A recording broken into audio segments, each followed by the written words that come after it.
پاکستان میں مدارس کی رجسٹریشن کے معاملے پر ٹینشن بڑھ گئی ہے اور اس کی وجہ ہے کہ صدر پاکستان نے مدارس کی رجسٹریشن سے متعلق قانون پر دستخط کرنے سے انکار کر دیا ہے، جس کی وجہ سے اپوزیشن جماعت جمعیت علماء اسلام نے اسلام آباد کی طرف مارچ کا اندیا بھی دے دیا ہے۔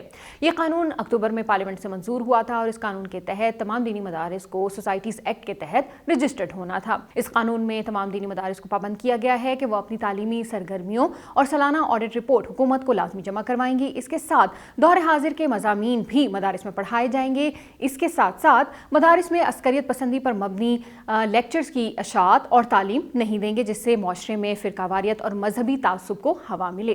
تو پھر کیا وجہ ہے کہ مدارس کی رجسٹریشن سے متعلق قانون پر صدر پاکستان نے دستخط نہیں کیے؟ ایوان صدر سے اعتراض جو سامنے آیا اس میں کہا گیا ہے کہ تعلیم چونکہ صوبائی معاملہ ہے، اس لیے قومی اسمبلی میں اس کی قانون سازی نہیں ہو سکتی۔ دوسرا اعتراض جو سامنے آیا ہے اس میں کہا گیا ہے کہ اس طرح کا قانون پہلے سے موجود ہے، اسے پہلے منسوخ کرنا ضروری ہے۔ دوسری جانب اکثر مدارس کو مسئلہ ہے اس قانون کے رائج ہونے پر، جس کے تحت وہ وزارت تعلیم کے ڈائریکٹوریٹ کے ماتحت ہیں۔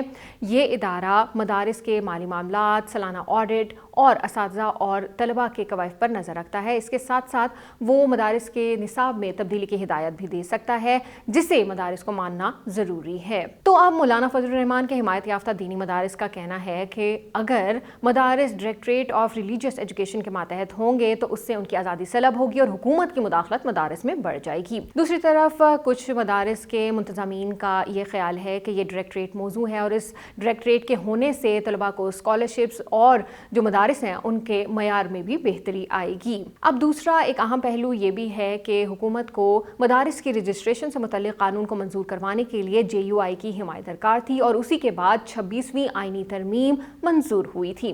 اب 26ویں آئینی ترمیم تو منظور ہو چکی ہے اور نافذ العمل بھی ہو گئی ہے، لیکن مدارس کی رجسٹریشن سے متعلق قانون ابھی تک ہوا میں لٹکا ہوا ہے۔ یعنی دوسرے الفاظ میں کہا جائے تو کہیں حکومت نے مولانا فضل الرحمان کے ساتھ ہاتھ تو نہیں کر دیا۔